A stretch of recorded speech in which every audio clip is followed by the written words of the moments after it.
Hello, and welcome to the Fringe Topics channel. If you are new to the channel, please subscribe and join us on the exploration of the fringe. Nunavut, located in the northernmost region of Canada, is a vast expanse of land, boasting some of the world's most remote and pristine landscapes. It covers over 2 million square kilometers, making it the fifth largest country subdivision globally. This region, filled with tundras, mountains, and ice, plays a vital role in global climate dynamics, affecting sea levels and global temperatures. But more than its geographical significance, Nunavut is home to an incredible tapestry of life and culture. The Inuit, the indigenous people of this region, have been the land's stewards for millennia. Their ancestors, known as the Thule, migrated from present-day Alaska, establishing communities throughout the Arctic over 1,000 years ago. Life here is not for the faint of heart. The Inuit have always been hunters and gatherers, depending on the bounty of the sea and land. Walrus, seals, caribou, and fish are staples in their diet, and while the region is often painted as a barren, icy wasteland, it offers an abundance of resources. From the rich marine life that thrives beneath the ice to the berries and edible plants that sprout during the short summer months, the Inuit have always found ways to harness the land's gifts. The Inuits' nomadic lifestyle is another testament to their resilience. Due to the seasonal nature of their resources, families often move between temporary camps, following the migratory patterns of the animals they hunt. These migrations are not random wanderings, but meticulously planned journeys, passed down from one generation to the next, ensuring survival in one of the world's harshest climates. In addition to their survival skills, the Inuit have a rich tapestry of myths, legends, and spiritual beliefs. Stories, shared through oral tradition, serve not only as entertainment during long winter nights, but also as a means of passing down essential knowledge and cultural values. In these tales, nature often takes center stage, with spirits residing in the animals, the sea, and the very air itself. One such community, emblematic of this resilient and rich culture, was located near Lake Angikuni. A close-knit group, they exemplified the communal spirit of the Inuit, where every member played a role, and every action was taken with the community's greater good in mind. Joe LaBelle was no stranger to the brutal northern territories of Canada. A seasoned fur trapper, LaBelle had built connections with various Inuit communities across Nunavut. These connections went beyond mere business. They were bonds forged in shared stories, mutual respect, and the warmth of communal fires on cold nights. On a particular day in November, LaBelle had reasons to be in good spirits. LaBelle's traps had been fruitful, and LaBelle decided to visit the Inuit village near Lake Angikuni to barter and share his latest tales. The familiar anticipation of meeting old friends and hearing the latest news from the village was within LaBelle. But as LaBelle neared the village's outskirts, a sense of unease began to settle in. There was no smoke rising from the huts, no children playing outside, and no sled dogs barking their usual greetings. The stillness was unusual. Upon investigation, LaBelle discovered that not a single person was present in the village. There were no signs of the sled dogs. As he inspected the huts, he found them all empty. However, the emptiness was peculiar. Some huts had pots of food suspended above fires that had gone cold. In one hut, he found sealskin clothing meant for a child, which appeared to be in the process of being mended, with the needle and thread still in place. Rifles were left behind in the huts, positioned by the doors. At the lake's shore, 3 kayaks, including the one belonging to the village headman, were found. These kayaks seemed to have been abandoned for a time, as the lake's waves had damaged them. 2 discoveries were made outside the village. About 100 yards from the village, LaBelle found 7 dead dogs tied to tree stumps. On the opposite side of the village from where the dogs were found, a stone cairn grave had been opened, and the stones were stacked into 2 separate piles. The body that the grave had once covered was missing. LaBelle reported his findings to the nearest telegraph office, prompting the Royal Mounted Canadian Police to launch an official investigation.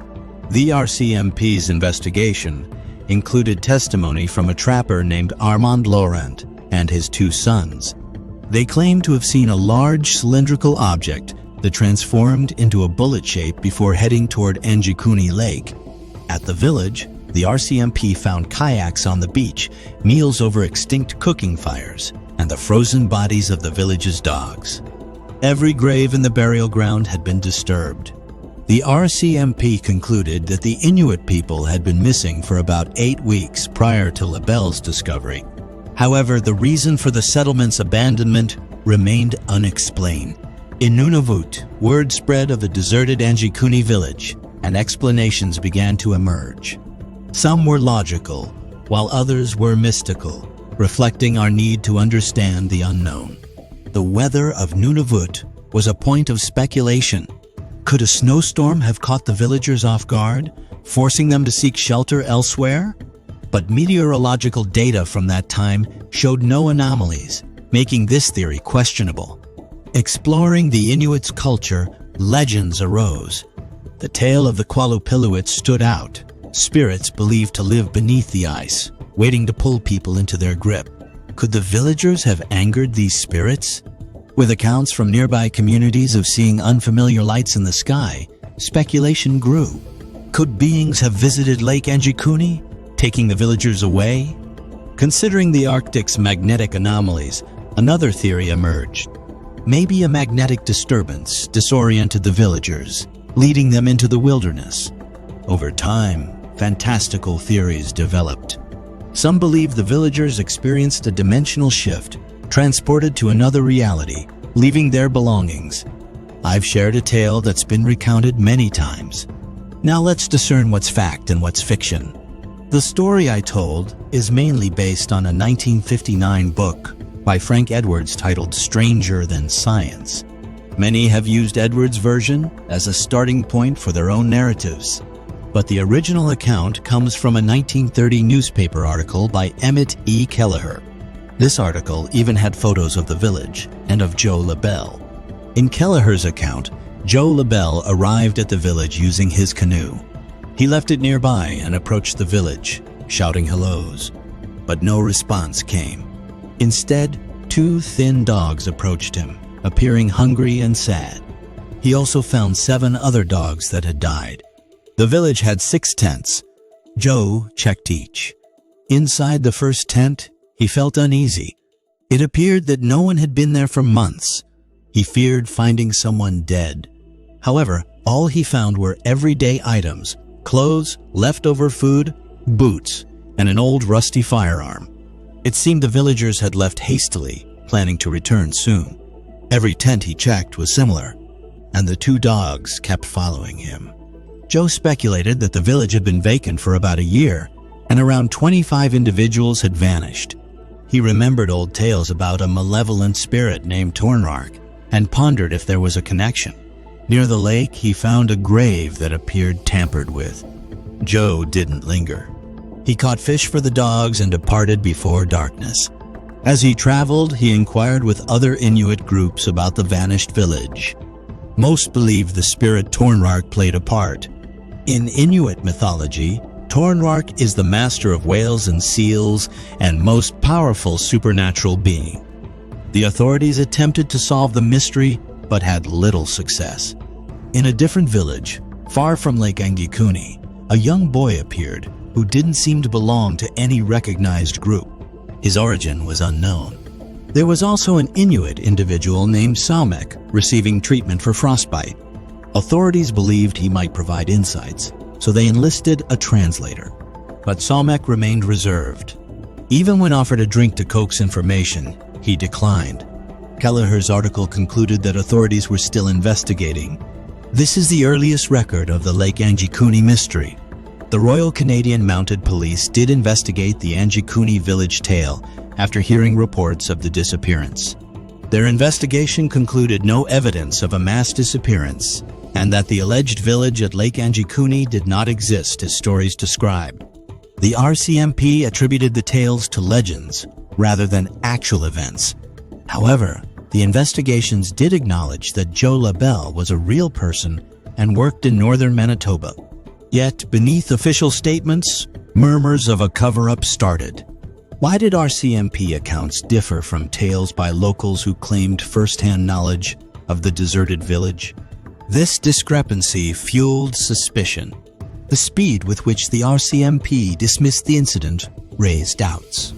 If it was just a legend, why did the narrative persist in local accounts? Adding complexity, the RCMP later acknowledged discovering an abandoned hunting village. This raised questions. Was it the same village from the tales, or another site? The ambiguity of this discovery fueled rumors. Critics scrutinized the RCMP's investigation. Did they truly examine every lead, or were some details overlooked? Did they try and cover it up? Speculation ranged from extraterrestrial encounters to secret government experiments. Official records typically provide clarity, but in this case, they sparked more questions. Discrepancies and inconclusive evidence fueled further speculation. Thus, the Anjikuni village mystery remains debated. Reviewing the Anjikuni village mystery, we've explored many accounts, from local tales to official records. The Royal Canadian Mounted Police's stance is clear, deeming the events as legends. However, alternative narratives persist, and doubt surrounds the official conclusion. With historical mysteries, time can obscure evidence and amplify speculation. Today, the Anjikuni narrative is an enduring, unsolved mystery, emphasizing that history sometimes leaves more questions than answers. As we move from Nunavut's icy landscapes and tales of a missing village, one fact remains: the Anjikuni village story will captivate, challenge, and inspire further inquiry for years to come. Thank you for spending your time with us at the Fringe Topics channel. If you enjoy our content, don't forget to like, subscribe, and share. It truly makes a difference, and we're deeply grateful. Remember, our content is driven by your suggestions. If there's a topic you're curious about, drop us a hint at fringetopicsforum.com/tips. A special thanks to our patrons who make the channel possible. We could not do it without you. If you would like to support the channel, consider becoming a member of our Patreon. Get access to ad-free videos and exclusive content. Also, keep an eye out for our upcoming Fringe Topics store, featuring unique t-shirts and more. That's all for today. Stay safe, and we'll see you soon. Farewell.